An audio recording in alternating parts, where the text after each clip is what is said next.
Salutare lume, bine ați venit pe canalul meu de YouTube Pescuit și Natură cu Dumitru Borz. Eu o să fiu gazda voastră de astăzi. Pentru început, un mic intro. Am revenit pe acumularea Crestur. Unii dintre voi o știți, cei care sunteți abonați mai de mult și care urmăriți acest canal, cei mai noi aveți acolo butonul pentru abonare. Este gratuit, nu costă nimic. De ce vă spun despre abonare că merită să vă abonați? Pentru faptul că o să puteți vedea playlist-uri, videoclipuri, tot ce am postat eu pe acest canal din 2022 de când l-am creat.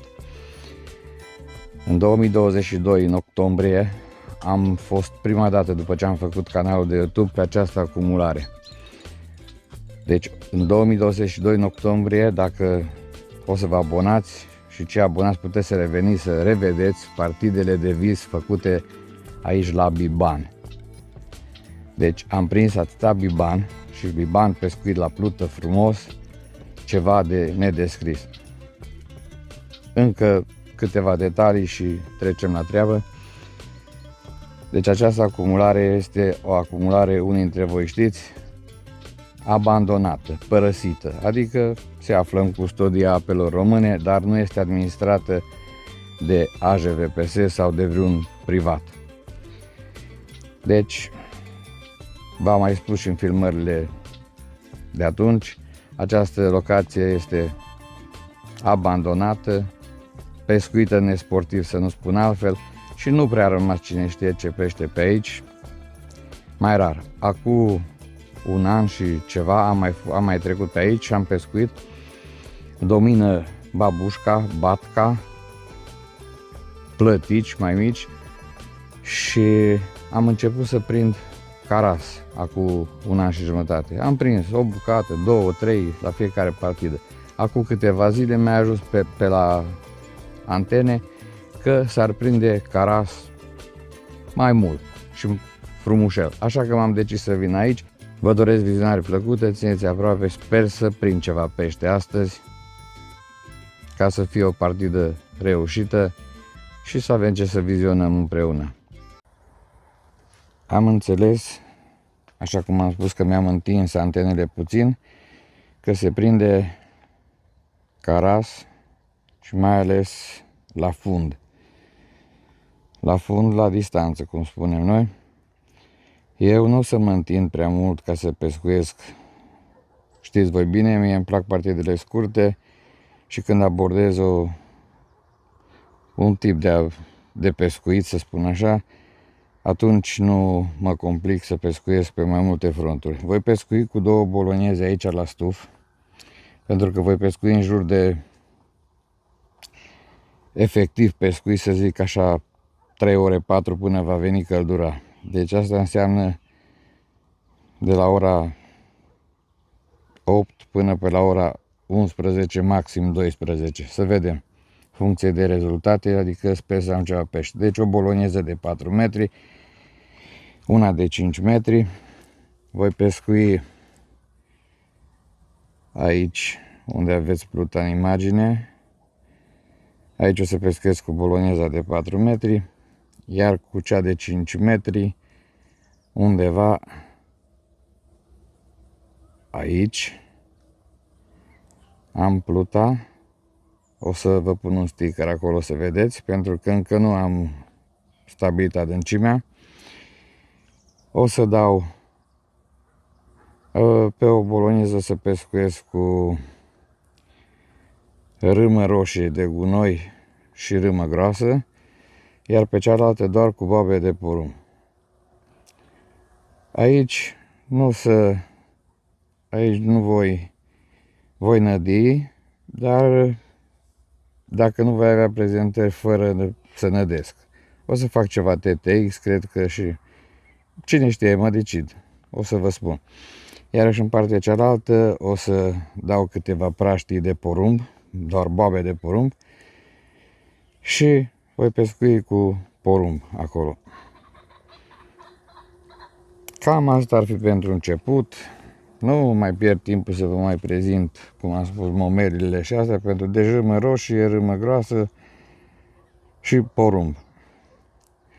Așadar o să încep să pescuiesc.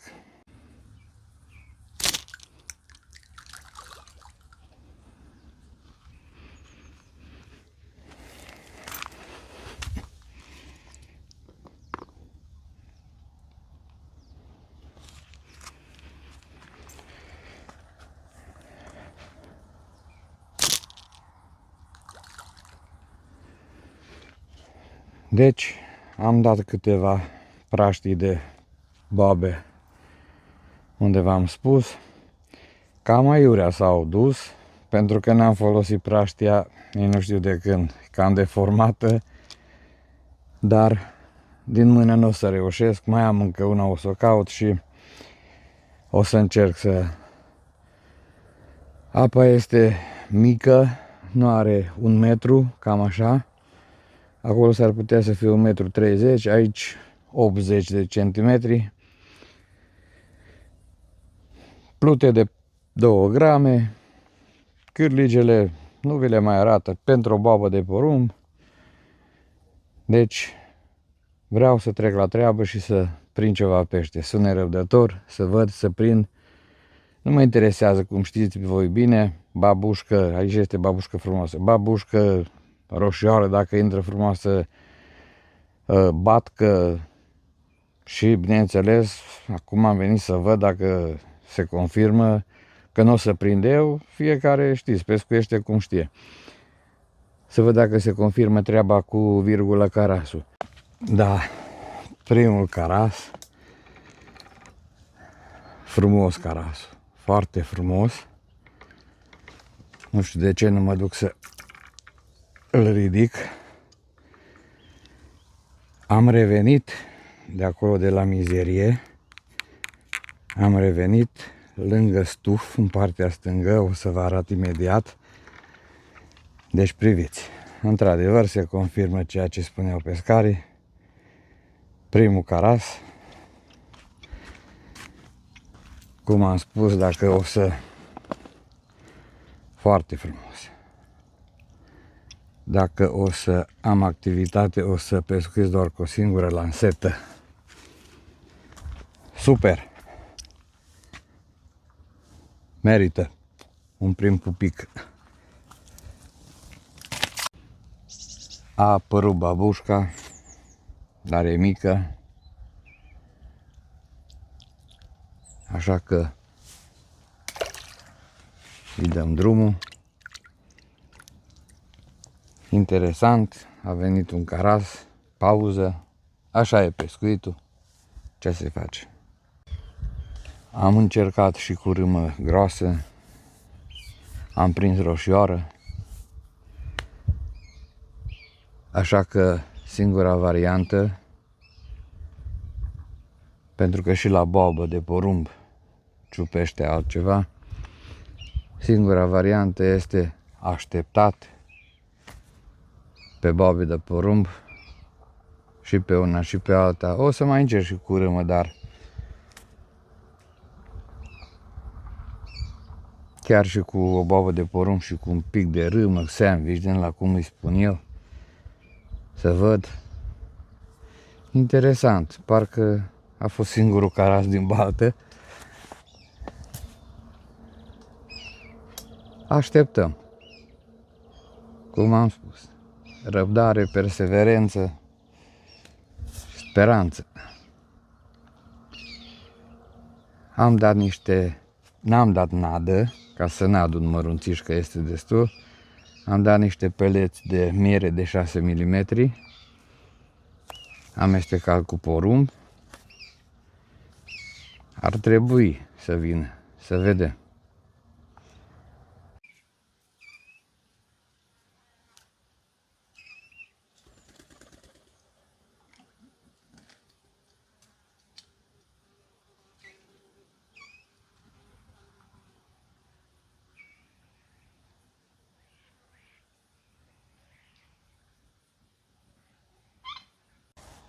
Are omul răbdare cât are, dar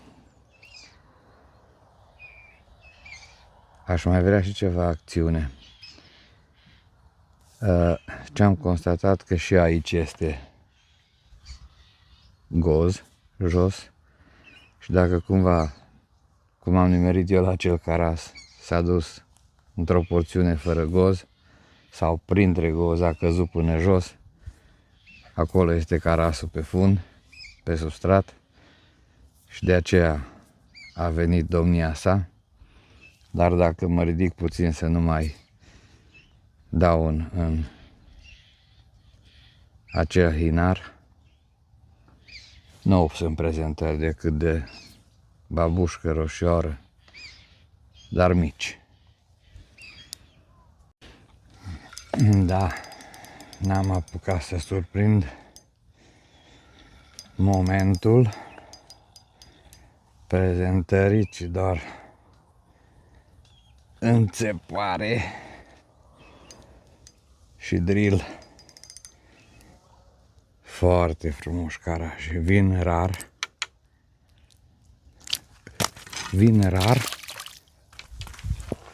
și priviți ce am făcut.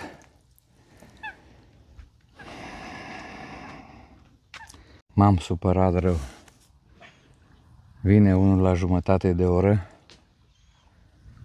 frumos, și pe ăla îl pierd. Dar sper să-mi treacă supărarea că o să prind altul. Ăsta este pescuitul ideal. Un pește la 15 minute, 20, chiar jumătate de oră, dar să fie.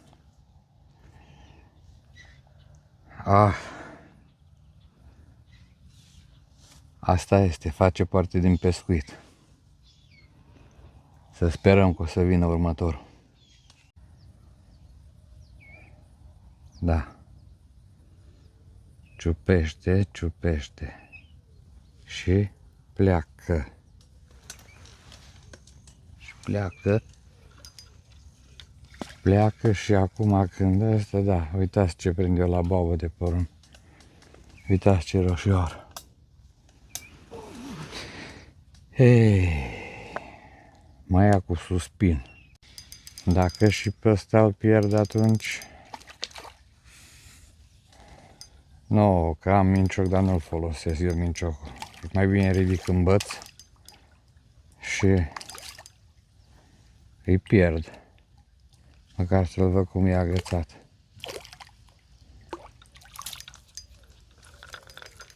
Super! Super!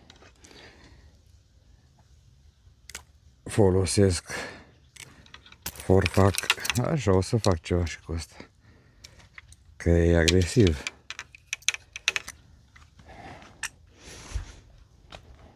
Da.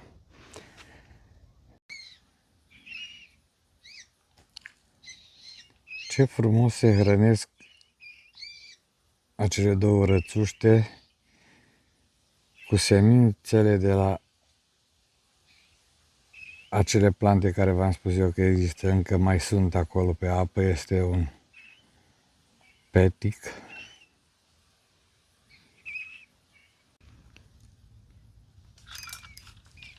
Da.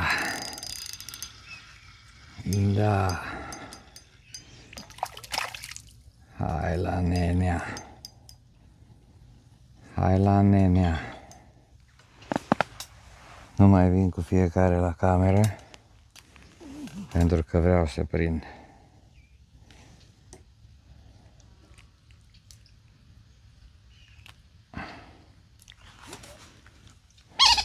Nu vin cu ei la cameră, mă duc cu ei la coș. E bine și așa, nu?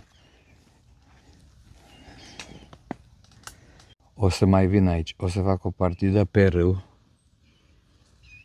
Deși în partida anterioară doar clean am prins, dar iarăși am prins ceva la antenuțe, cum că s-ar prinde caras și frumos. Deci o să mai alternez, o să mă duc pe râu și pe urmă o să vin aici. Bineînțeles, când o să vin aici, pentru că n-am fost de 1 an și jumătate, acum sunt, cum am spus, cred că acum mă familiarizez cu apa, cu locurile și la următoarea partidă o să abordăm altfel. Adică tot așa, nu o să mă complic, îmi place la plută, îmi place mie orice stil de pescuit, dar la plută e mai simplu și voi căuta un alt loc sau o să curăț, am eu ceva chestie de aia de curățat și la plecare s-ar putea să curăț locul, s-ar putea, că atunci când vin să l-am curat până jos. Să vedem. Aoleu. Să vedem cât voi sta și cu cât voi pescui. Dacă o să-mi fac loc, haide. Cam violentă trăsătura pentru caras.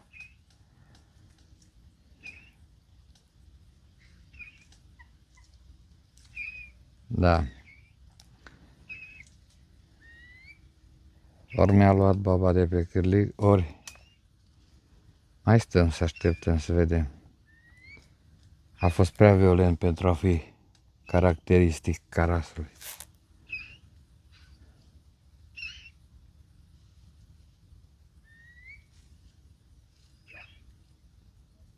Da, este acolo încă, dar nu pare a fi. Nu pare a fi. Caraz, ia să vedem ce specie am prins acum.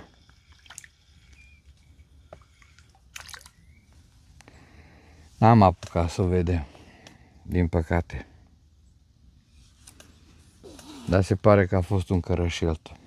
Da, a apărut o babușcă, toată pătată.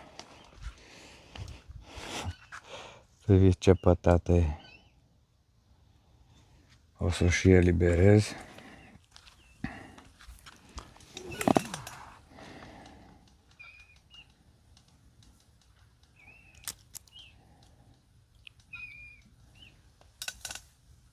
Deci de aceea urmăriți partida în întregime, pentru că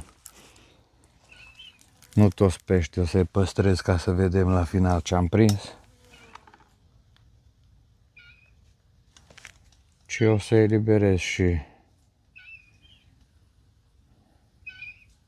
fără să rețin, deci în momentul în care am prins. Da, au trecut vreo 2 ore de pescuit, am prins 3 bucăți, 2 la coș, 1 a plecat înapoi. Deci, ceea ce spuneam în intro, la fel ca acum 1 an și jumătate, 2, 3, 4 bucăți pe partidă. De aceea am venit, pentru că, așa cum am spus, mi-a ajuns la antenuțe, că se prinde 20-30 de carași pe partidă. Depinde de partida fiecăruia, cât durează, cum abordează partida. Ori nu fac eu ceea ce trebuie, ori nu sunt la locul potrivit, ori cine știe. Eu n-am văzut cât s-a prins, doar am auzit, așa că am venit să mă lămuresc singur și ce pot să vă spun, că partida încă nu s-a terminat. Sper să mai păcălesc și eu.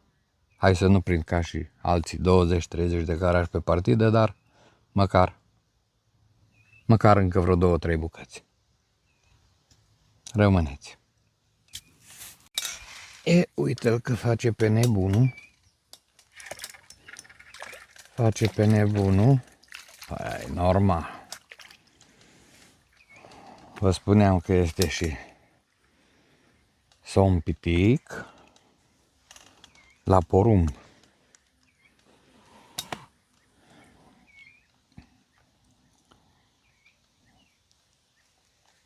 Ăsta mai lipsea.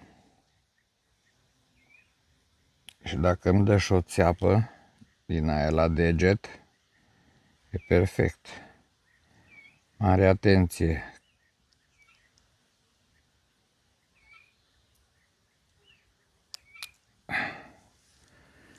Eu îi dau drumul înapoi în apă, deși am spus că o să vin la combatere odată. dar o să vin să prind și să consum pentru că sunt foarte, foarte gustoși. Încercați și voi. Și cum am spus, urmăriți acolo pe canalul meu cum îi pregătesc pentru consum, cum i-am prins.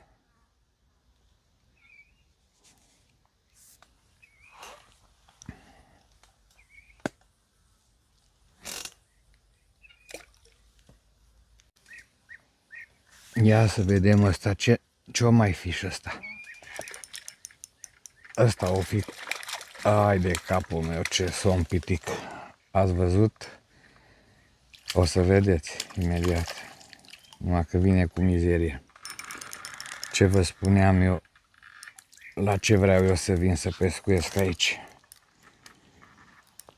E, dacă a intrat ăsta pe vad, deci vă rog frumos, intrați care n-ați fost pe canalul meu. Am făcut o partidă la somn pitic. Am curățat, am procesat, vă spun eu, este extraordinar de gustos. Acum să-mi iau un patent, să scot cârligul. Și dacă a intrat somnul pitic în zonă,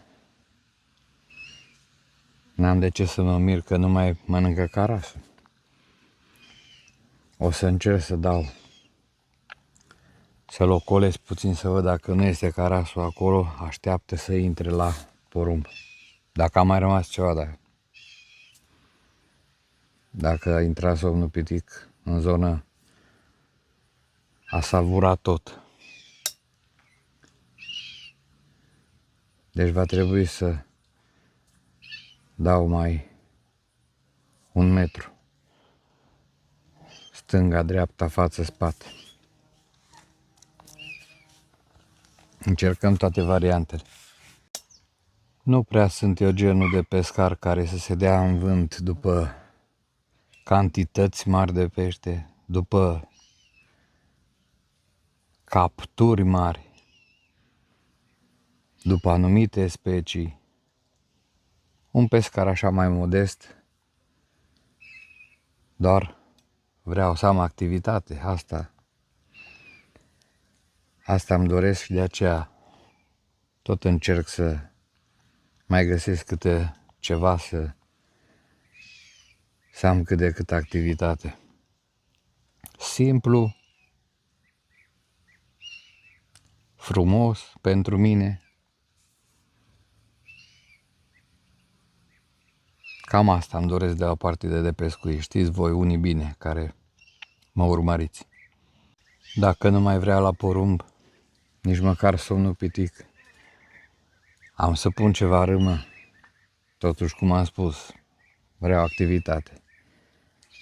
O să vedem ce se întâmplă la râmă și pe urmă o să mai revin ultima oră de pescuit la porumb.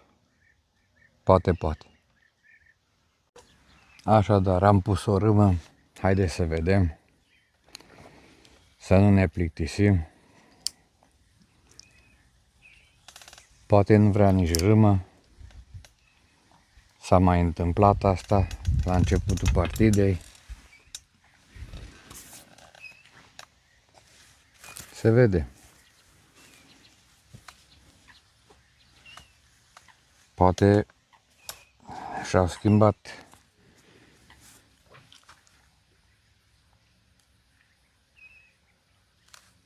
apetitul și vor râmă. Uitați, prezentare pe râmă. Prezentare pe râmă și ce să vedeți, cum v-am spus. Deci nu mai vrea porumbul. Priviți, să nu bine am lansat. Hopa. Deci nu bine am lansat, am zis, nu se știe ce poftesc. Puteam eu să stau cu porumbul mult și bine.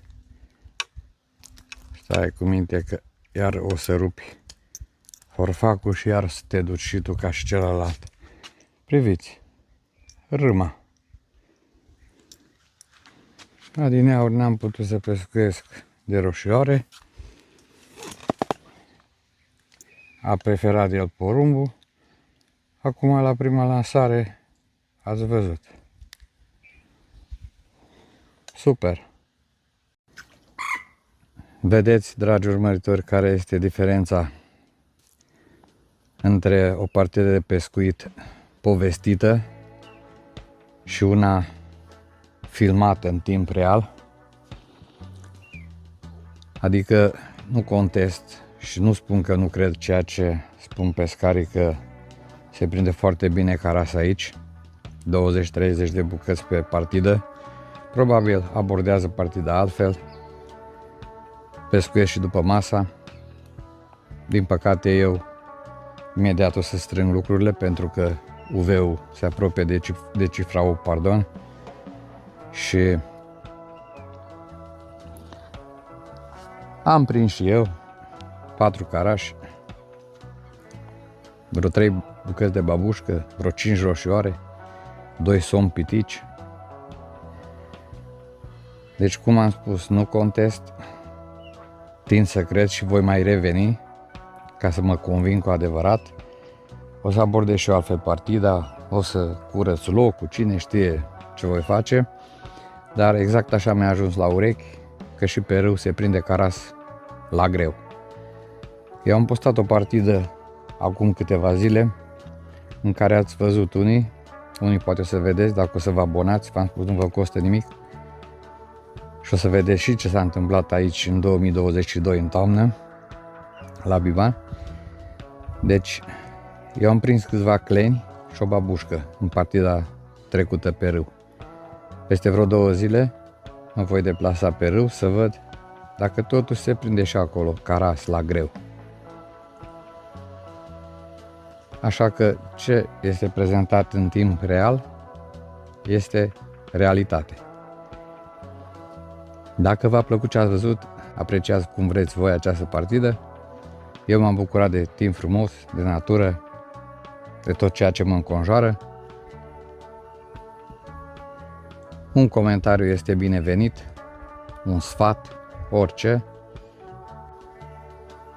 Deci, ne vedem data viitoare, în curând o să fie. Până atunci, pentru pescari, fire întinse, pentru toată lumea, multă sănătate.